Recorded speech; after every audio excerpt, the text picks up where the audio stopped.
Assalamualaikum warahmatullahi wabarakatuh. Perkenalkan, nama saya Reva Aulia Gusti dengan nomor NIM 24064107 dari kelas SD 24C. Saya mahasiswa yang sedang mendalami mata kuliah Bahasa dan Sastra Indonesia yang diampu oleh Ibu Asih Wahyuningsi MPD.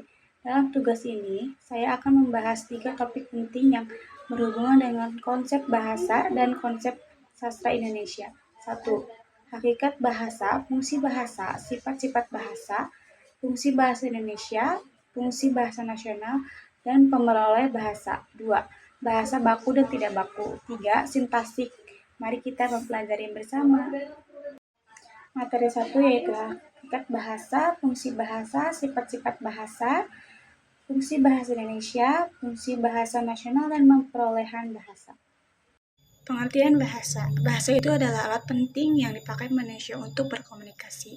Lewat bahasa, kita bisa menyampaikan informasi, mengungkapkan perasaan, dan membentuk jati diri budaya. Kalau dilihat dari fungsinya, bahasa bisa dibagi menjadi beberapa macam. Ada fungsi komutatif yang membantu kita berinteraksi sosial, fungsi ekspresif untuk menyampaikan perasaan dan pendapat, serta fungsi inovatif yang digunakan untuk menyampaikan pengetahuan. Selain itu, bahasa punya ciri-ciri khusus seperti sistematik atau teratur, dinamis, bisa berubah seiring berjalannya waktu, dan simbolis menggunakan simbol atau tanda. Tujuannya itu membahas secara umum tentang apa itu bahasa, menjelaskan fungsi-fungsi bahasa dan ciri-ciri atau sifat-sifat yang dimiliki oleh bahasa, terus memahami peran atau fungsi bahasa Indonesia dalam kehidupan sehari-hari, terus ada mengetahui fungsi bahasa sebagai bahasa nasional, serta bagaimana proses seseorang memperoleh atau belajar bahasa. Terus manfaatnya, penelitian ini memberikan banyak manfaat khususnya dalam dunia pendidikan dan dalam memahami bahasa Indonesia. Salah satunya manfaat utamanya adalah memberikan wawasan atau pengetahuan lebih luas mengenai fungsi dan ciri-ciri bahasa. Hal ini sangat membantu siswa dalam berkomunikasi dan berinteraksi secara sosial, karena mereka bisa menggunakan bahasa dengan lebih tepat dan efektif. Selain itu, penelitian ini juga membantu menumbuhkan kesadaran tentang pentingnya bahasa Indonesia sebagai bahasa nasional yang harus dijaga dan dilestarikan. Pemahaman pemerolehan bahasa juga sangat penting karena menjadi dasar bagi guru atau pendidik untuk merancang metode pembelajaran bahasa yang lebih efektif dan sesuai dengan kebutuhan siswa. Bahasa adalah sistem komunikasi yang sangat penting dalam kehidupan manusia. Bahasa tidak hanya digunakan untuk berbicara, tetapi juga untuk menyampaikan perasaan, pikiran, serta berbagai informasi, secara lisan, tulisan, maupun gerak isyarat. Setiap manusia di dunia menggunakan bahasa sebagai alat utama berinteraksi secara sama. Bahasa bersifat kompleks karena memiliki struktur yang tersusun dari aturan-aturan tertentu serta tata bahasa yang kosakatanya. Bahasa juga bersifat dinamis, artinya bisa berubah-ubah dan berkembang seiring berjalannya waktu, mengikuti perjalanan dan budaya masyarakat yang menggunakannya. Misalnya munculnya kata-kata baru dan bahasa sendiri dalam kehidupan sehari-hari atau perubahan arti dari suatu kata. Fungsi bahasa Indonesia bisa dibagi ke dalam beberapa kategori utama. 1. Fungsi komunikasi. Bahasa Indonesia digunakan sebagai alat untuk berkomunikasi antar individu, baik dalam situasi formal atau informal. Melalui bahasa, kita menyampaikan ide, perasaan, dan pendapat dan informasi dengan jelas kepada orang lain. 2. Fungsi sosial. Bahasa juga berperan dalam membangun dan menjaga hubungan sosial. Dengan bahasa, kita bisa bekerja sama, berinteraksi, serta membentuk komunitas dan jaringan sosial yang kuat di masyarakat. 3. Fungsi budaya. Bahasa Indonesia menjadi sarana penting dalam melestarikan budaya bangsa. Lewat bahasa, nilai-nilai tradisi, cerita masyarakat, dan mengetahui lokal bisa diturunkan dari satu generasi ke generasi berikutnya. Bahasa nasional dan perolehan bahasa. Bahasa nasional memiliki beberapa fungsi penting yang berperan dalam kehidupan masyarakat suatu negara. Salah satu fungsi utama bahasa nasional adalah sebagai alat komunikasi yang menyatukan berbagai kelompok etnis dan budaya dalam suatu negara.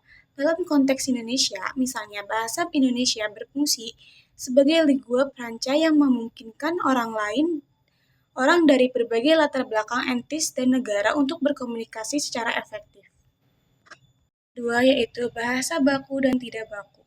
Apa itu kata baku dan tidak baku? Kata baku yaitu kata yang sesuai dengan kaidah atau pedoman bahasa Indonesia yang berlaku digunakan dalam situasi formal seperti sekolah, dalam surat resmi, atau dalam tulisan akademis. Kalau kata tidak bakunya, kata yang sering digunakan dalam percakapan sehari-hari yang tidak sesuai dengan kaidah bahasa yang berlaku. Kata tidak baku umumnya digunakan dalam situasi informal.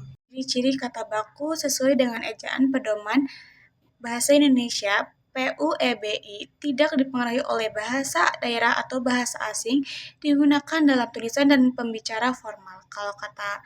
Kalau ciri-ciri kata tidak bakunya, kalimat sederhana dan tidak lengkap penggunaannya, kata yang santai atau sering digunakan dalam percakapan sehari-hari, diperoleh oleh bahasa daerah atau bahasa asing. Materi ketiga yaitu sintaksis. Pengertian sintaksik. Sintaksik itu adalah cabang ilmu bahasa yang mempelajari cara menyusun kata-kata menjadi kalimat yang baik dan benar. Kata sintaksik berasal dari bahasa Yunani dari kata sun dan tatain, yang artinya mengatur bersama-sama. Jadi, intinya sintaksik membahas tentang bagaimana kata-kata diatur dan digabungkan menjadi kata prasa, klausa, dan kalimat. Dalam bahasa, kalimat itu adalah bahasa satuan tertinggi. Dan di dalam kalimatnya, terdapat klausa dan prasa yang saling membentuk satu sama lain maknanya. Fungsi sintaksik bisa dibagi menjadi beberapa bagian, yaitu subjek, pelaku atau pokok pembicara dalam kalimat. Terus ada predikat menjelaskan tindakan atau keadaan subjek. Terus ada objek sasarannya dari tindakan yang dilakukan subjek. Terus ada pelengkap, melengkapi makna predikat. Terus ada keterangan, memberikan informasi tambahan seperti waktu, tempat, atau cara. Alat sintaksik. 1. Urutan kata. Urutan kata bisa dipindah-pindahkan selama maknanya masih sesuai. Misalnya pada kata kemarin. Dalam kalimat berikut, saya kemarin terjatuh dari sepeda motor. Terus 2. Bentuk kata. Bentuk kata termasuk afiks, imbuhan, preposisi kata depan, dan partikel. Pentingnya untuk memastikan kalimat dapat dimengerti dengan benar. Terus contohnya, nasi makan ibu, nasi dimakan ibu. Terus 3, intonasi. Intonasi berbagai penting dalam membedakan jenis satuan bahasa seperti kata prasa, klausa, dan kalimat. Dalam bahasa lisan, intonasi ditandai dengan naik turunnya nada dalam tulisan. Intonasi ditunjukkan melalui tanda baca. Terus ada wilayah kajian sintaksik. 1. Prasa verba adalah prasa yang intinya atau kata utamanya berupa dari kata kerja atau verb. Prasa ini bisa digunakan berbagai fungsi sebagai predikat dalam kalimat. Contohnya, saya sedang membaca buku. Terus 2. Prasa nominal adalah prasa yang intinya atau kata utamanya berupa kita, benda, nomina. Biasanya berfungsi sebagai subjek atau objek dalam kalimat. Contohnya, seorang guru.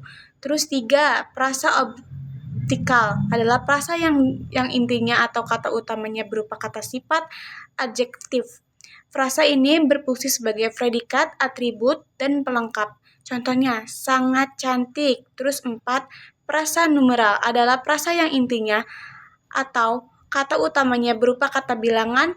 Numeral biasanya digunakan untuk mewujudkan jumlah atau urutan. Contohnya 5 orang siswa. Terus 5. Prasa profesional adalah prasa yang diawali dengan kata depan preposisi diikuti oleh nomina, promina, dan prasa lainnya. Prasa ini biasa ditujukan tempat, arah, waktu, sebab, dan lain-lainnya. Contohnya di rumah. Bahasa merupakan alat komunikasi yang sangat penting dalam kehidupan manusia. Bahasa tidak hanya digunakan untuk menyampaikan informasi, tetapi juga untuk mendeskripsikan perasaan, bentuk, dan budaya.